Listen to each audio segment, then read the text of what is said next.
That's what friends are supposed to do, oh yeah. Ooh. It is 6:01 in the Texas Hill Country, and you're listening to Eat, Play, Live with me, Andi P, the show that's chasing dreams and crushing goals. My goal here is to help you live a healthier, happier, more balanced life. So how do you know if you're balanced? Do you feel off balance? Well, yeah, we all feel off balance from time to time. And how do you know that it's time to push that reset button, that it's time to take steps to get yourself back in balance? Well, I know for me, when I start getting out of whack, out of balance, I start piling more and more on my plate. I don't know why this happens. I don't know why I'm wired this way, but I will sign up for, oh, you need a volunteer? I can do that. Oh, you need some help at work, even though I'm not supposed to be working that day? I can do that. Oh, you need me to babysit your dog? Okay, I can do that. Whatever it is, I'm suddenly Superwoman. I don't know, but I know better, because it's a sign that things are getting out of balance. And at some point, we reach a tipping point. And then what do? Right? I mean, busy is one thing, and I love being busy. I've told you before, busy is my drug of choice. It is what I do to distract myself from all the craziness of life. But when busy becomes overload, things are getting out of balance. So then the problem becomes, okay, how do you offload some of that stuff without making everybody mad? You know, you've agreed to all this, and now everybody's going to be disappointed, and maybe they won't like me anymore. Oh my gosh, what do we do? Okay, well, we're going to talk about that. In our Live segment tonight, we are going to talk about the freedom that comes when we quit worrying what everybody else thinks. Just let it go. So we're going to get to that. But first, we got some other stuff to talk about because it is so hot. I don't have to tell you. You know, walk outside. It's ridiculous. It's only June, and to me, it feels like mid-July. I think we have jumped way ahead in this summer. And I love summer. Summer is my favorite. I like the sun. I like the heat. I like all that. But it's too much right now. So, if you were to watch, I don't watch a lot of TV anymore, but back in the day, I remember a lot of commercials, a lot of marketing to get you to cool off during those hot summer days with an ice cold, yes, soda of your choice. Here in Texas, pretty much, don't we still call everything Coke? It's a Coke. Give me a Coke. What kind of Coke? A Dr. Pepper. I don't understand why we do that. When I've lived in other states, well, you know, they call them pop or soda or whatever, all the different things. But this is our Eat segment. And you know what I'm going to say about soda, don't you? I'm pretty sure if you've listened to my show at all, you know that I'm going to tell you that soda is not what we need to be doing. That's right. We're putting on music to set the mood for what we're going to talk about when it comes to soda. Okay, I'm being silly, but really, really, really think about how much soda we drink here in America. It causes obesity. It causes diabetes. It causes tooth decay. Have you ever even thought about that? I know we know, like little kids, when they drink too much juice and eat too much candy and have too much soda, then that's going to rot their teeth. But then as we get older, why do we forget? Because it causes tooth decay. In fact, soda contains acids like phosphoric acid and carbonic acid, which create, obviously, a very acidic environment in your mouth if you're putting all this acid in there. And that is what makes your teeth vulnerable to decay. I mean, you've heard of it. You can use soda to clean your battery in your car, right? You've heard that. I'm sure you have. There is a number of things that you can use soda for that should clue you in that this is not okay to be putting in your body. And yet we drink I should have looked up how much we drink, because I don't want to actually know. I don't want to know. I don't want to know how much we drink. Oh, I'm sorry. I'm getting on my soapbox. You know where my mind went also? And the plastic bottles and the people who probably aren't even recycling. Okay, we're not going to go down that bunny trail right now. What we're going to talk about is why sugary soft drinks are going to be singled out. And you know why? Because they are the biggest single source of empty calories in the American diet. The biggest single source, because there is zero nutritional value in a soda. Zero. It's all calories, sugar, acids, caramel coloring, nothing that you should be putting in your body. And yet we do it from the time we're little kids. And it's got to be singled out in the battle against obesity. In fact, pediatricians who treat overweight children have said many of their patients take in 1,000 to 2,000 calories per day just in soda. And these are children. 1,000 to 2,000 calories a day. That's how many calories we need in a day from food, from nutritious food, protein, and complex carbs and healthy fats. Nowhere in there is soda. The first thing, if you want to lose weight, the first thing you should eliminate, soda. If you drink soda, get rid of it. That is the first thing you can do. And it's really actually one of the easiest things you can do. Yes, you have to get your head around not going there. You know, that habit of, oh, I get up and I grab a Dr. Pepper or a Mountain Dew. I used to drink Mountain Dew and eat Funyuns. Okay, that was a long time ago. It was before I changed my ways. But I would eat, oh my gosh. And you know I ate Funyuns? Okay, I gotta admit this right now. But I'd do this in the morning on my way to work. I would get Mountain Dew and Funyuns. And I did it because I figured the Funyuns would give me bad breath and then everybody would just leave me alone. That's so bad, but all right. So little insight into my craziness. So, speaking of, I said I had Diet Mountain Dew, and I've done this. I used to drink Cokes in high school all the time, and I had the thought, like many people do, okay, I know I'm getting too many calories, and I want to lose weight, so I'll switch to Diet Coke. And so I made that switch, and I drank Diet Coke for, oh my gosh, probably 25 years. Oh my word, that's so scary to think about, because I was at the point where if I had Coke by 10 o'clock in the morning, I would get a headache. I would crave it. I had to have it. If there's certain foods, like if you have popcorn, you have to have it. If you have, you have all these connections in your brain, you can sever those connections and it doesn't even hurt. I promise you. You can change what you associate with events, with foods. They really don't actually go together. That's marketing. Okay, so think about that. Don't fall victim to clever marketing telling you that if you go here, or if you eat this, you have to drink this. That's how it works. But so what's the deal with diet soda? Why isn't that a good alternative, right? You're not getting all that sugar. You're not getting all those calories that I talked about. Well, all right, let's think about this. And as with anything, you can find experts that can argue either side. So like I always say, I'm not an expert. I just have my opinion and I'm sharing it because it's my show. So listen to me and think we'll just agree that I'm right.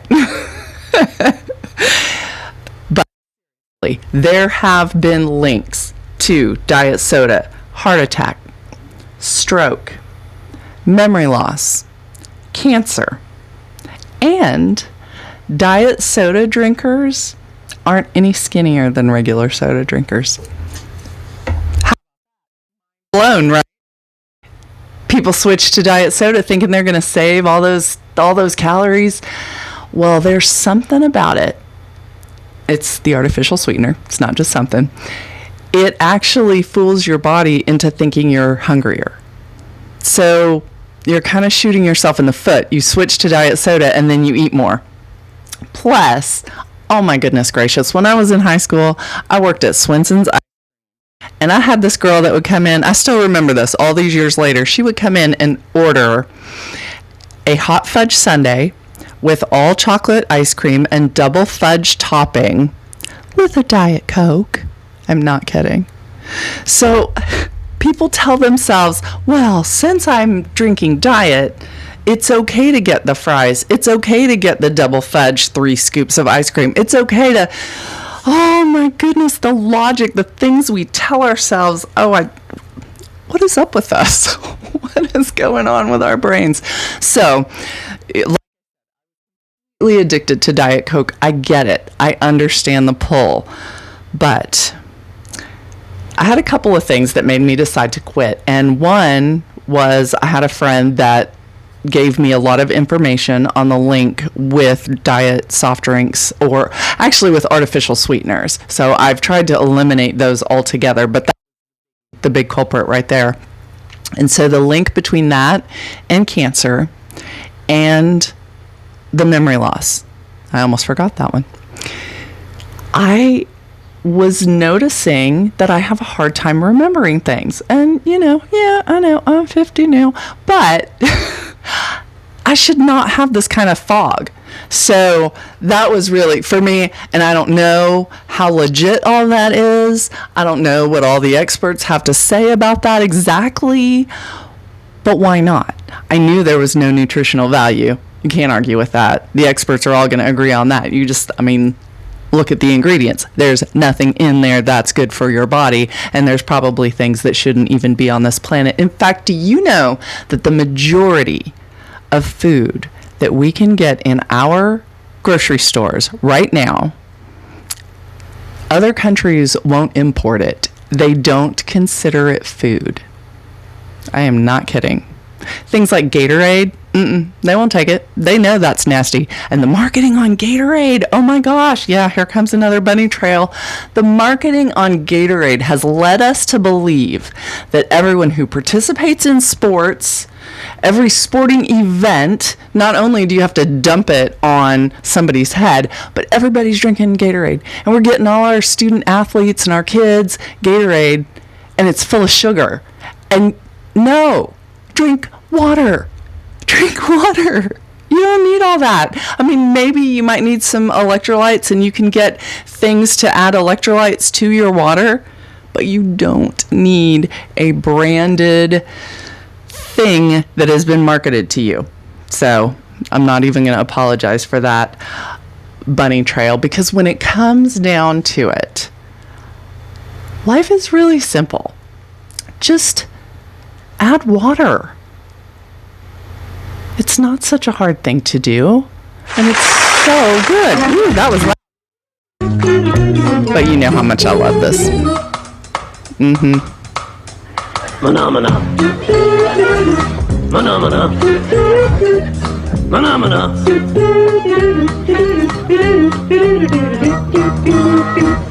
Okay, I to give you the phenomena. I just thought that was a good punctuation mark for our lives, because not only should we be drinking more water, like carry around the gallon jug. You see people doing that? You know I do. It. In fact, I have koozies for my gallon jug, and you can put your phone in it. It's really good, and you can use it as a weight because it's kind of heavy, but that is a great way to give yourself a goal, is make it not so heavy, just drink it. So, and it's okay if you have to go to the bathroom all the time. Do you know how much drama you miss in the workplace because you're not at the water well, you are at the water cooler, but you're not there long because you got to run to the bathroom. So you miss out on all the drama. It's a win-win. Add water. And I'm a big fan of the water. So not just drinking it, playing in it. So that is how we're going to segue into our play segment, and we are going to use every excuse we can to find ways to play in, on, or around the water. And a good way to do that is boating, canoeing, kayaking, rowing. Yes, we're going to talk about rowing. Row your boat. Have you ever done it? Well, what's your goals? Do you have some goals as far as your fitness is concerned? Well, the distance between where you are and where you want to be is separated by your actions. So if you're ready to take some action and try something new, I want to share the wonders of rowing. This is really cool. And I want to talk about rowing machines because for a lot of people, it's easier to find access to a rowing machine than to just go out and row your boat. But hey, either way, you do what works for you. So speaking of rowing machines, I did a workout on one the other day and it just blew me away and really got me thinking about what an incredible total body workout this is. And when I looked it up, that one benefit, it is a full body workout. So most people think it's just upper body, right? Because you're just moving your arms and you can feel it in your back. And so you know your upper body's working. But the way those machines are set up, you're bending your legs, you're pushing and you're pulling yourself back forward. So you're actually using your core and your legs every time. So you are completely getting a full body workout, especially if you're doing it correctly. So you want to make sure if you're going to do your workout on a rowing machine and you've never done it before, get somebody who works at the facility where you are to show you how to do it properly, because otherwise your lower back will hurt if you're not doing it right. So it's just a matter of the way you're sitting and just make sure you know what you're doing. It's easy peasy. You can figure this out and they will help you, I promise. So when you engage all the muscles in your body, it increases your heart rate, which means rowing is also a top-notch cardiovascular workout, similar to what you might experience if you were swimming vigorously in the water, of course. And it's just a great option. And I want to always explore options for you because that's why I call it playing. I want to find something that you can enjoy to move your body, to get your heart pumping, but you got to like it. If you don't like it, you're not going to do it. You're not going to keep it up. Okay? Determination and willpower and all that stuff is awesome, but we all hit that wall. So you got to like it. You got to feel like you're playing. And the fact that you are torching calories, I mean, how can you go wrong with that? So it's similar to a stationary bike as far as how many calories you're burning per every 10 minutes, 30 minutes, however long you want to row.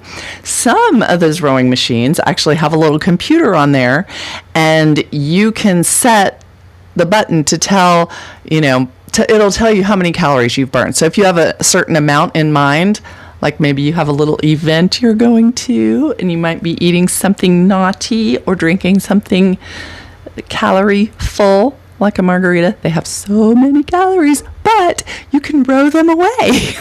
See? So you just got to know. You got to arm yourself with the information. So then you say, okay, I need to burn 600 calories and I'm going to row until those calories are gone. The other cool thing, it's low impact. So unlike running, a lot of people, I get it, you can't run. It is so hard on your body. This is not. It is low impact. It's scalable. So they have a resistance lever and you can choose how hard or easy you want it to be. So you can set it to your level and it's versatile. You can do it as a HIIT workout where you work out really, really hard and then kind of slow down and go back and forth, or just set it not quite so hard and have an endurance workout where you just row for a long period of time. Put on your headphones, maybe put on a little podcast, maybe listen to Eat, Play, Live on Facebook Live. You can go back and replay all these shows and you can just put them back to back and row. I think that's a fabulous So, and you can find those shows, of course, on my Facebook page, eatplaylive.andi. So go there and catch up catch up. I know my very first show, I messed up my Facebook Live. So you can't get the whole first show. You just get the first half, which totally stinks because I gave like the whole background story.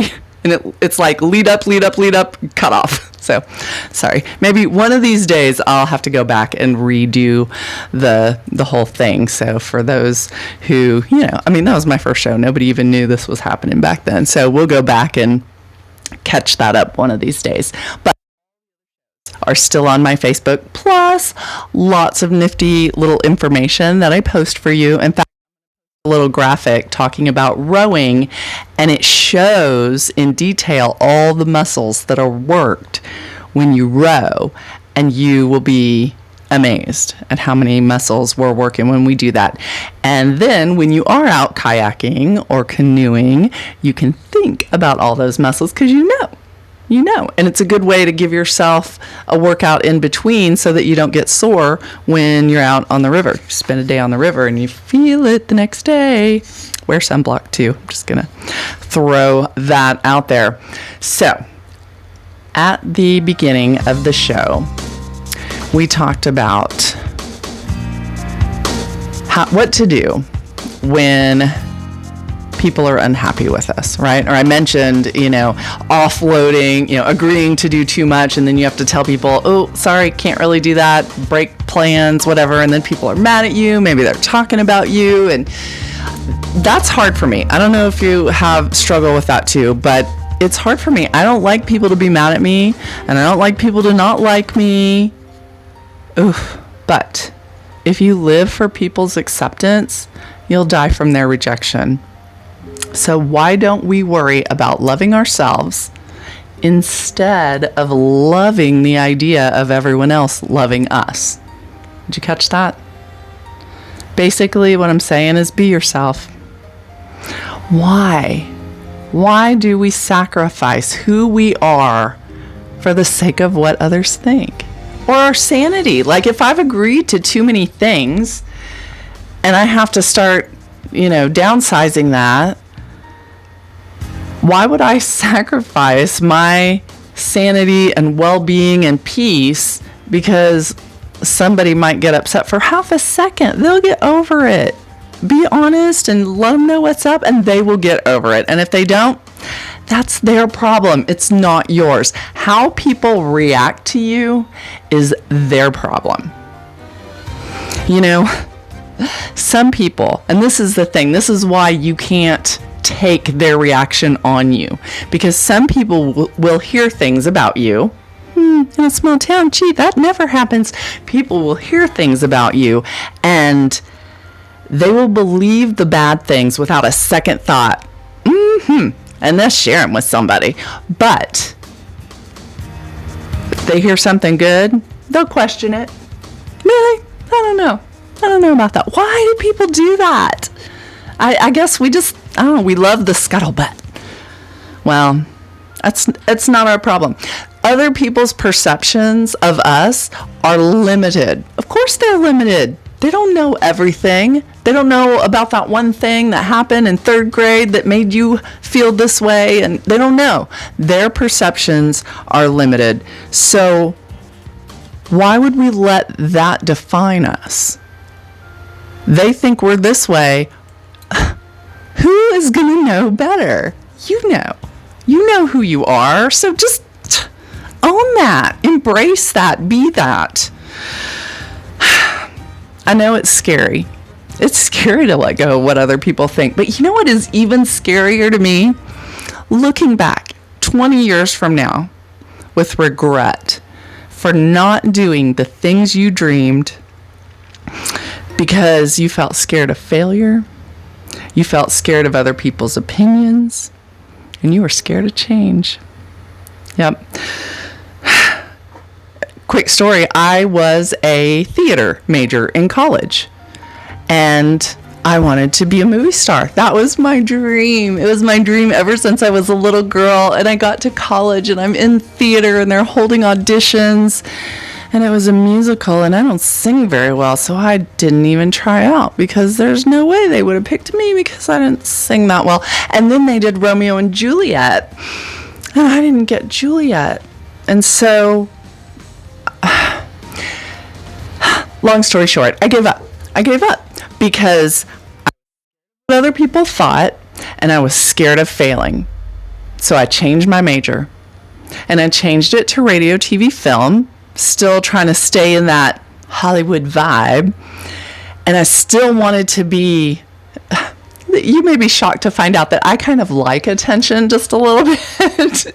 And I wanted to be on TV. Okay, maybe I wasn't going to be a Broadway star or a movie star, but I could at least be like a news anchor, right? So I changed my major.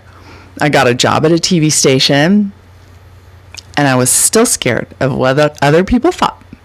I thought I was too heavy to be on TV. I thought I wasn't pretty enough to be on TV. I thought people were gonna, I don't know, call the station and say, "Get that girl off the air. She don't look good. We don't like the way she talks. We don't like the way she looks." I don't know what. What all that stuff we don't even need to worry about what other people are thinking. We got enough thoughts in our own head preventing us from doing what we want to do. But so that's why I became a TV producer, because I let fear stop me from doing what I really, really wanted to do. And I let it stop me for years until I finally didn't. I finally faced that fear. I got on TV. I became a reporter. I have done a lot of things that I always hit that microphone. Sorry about that. I got to go back and embrace a lot of those dreams. I've even been in a movie. I wasn't the star. It was a part, but I had a lot, golly. And I've done theater, and maybe it wasn't the big dream, but at one point I finally said that I am not going to let fear stop me from doing what I want to do anymore. And that is what I want for you, because think of the things that we could all do if we didn't let fear of and does that make sense? Other people's opinions, whether we're afraid of their opinion or whether just how other people react to us keeps us from even doing it. No more. We're not doing that anymore. And I've been told that it changes when you turn 50, that you kind of stop caring what other people think so much. But what I want is, let's start doing it at 20, 25, 30. Why are we waiting? And if you're over 50, if you're 60, 70, 80, it is not too late. It is never too late. There is something out there that you still want to do, and I want you to do it. I want you to do it. The greatest fear in the world is the opinion of others, but the moment you are unafraid of the crowd, you are no longer a lamb. You become a lion. A great roar will arise in your heart, and that, my friends, is the roar of freedom. That's good. That's good stuff. So I want to hear you roar. Come on. And I want you to reach out to me and let me know. Let me know what you're doing, what steps you're taking to make positive changes in your life. You can message me on Facebook or Instagram at eatplaylive.andy. And I hope you'll come back next week right here every Thursday at 6 p.m. And we'll have something else fun to talk about. And I'll get on some more soapboxes. You know it. You know it. So stay tuned if you're listening over the air. I've got a couple of fun songs queued up that play into our live your own life, no matter what anybody says vibe. And for those of you on Facebook Live, smooches. I'll see you all next week. Oh, yeah. You know I love this song. Here she comes. Come on, Casey. She walks in. There we go.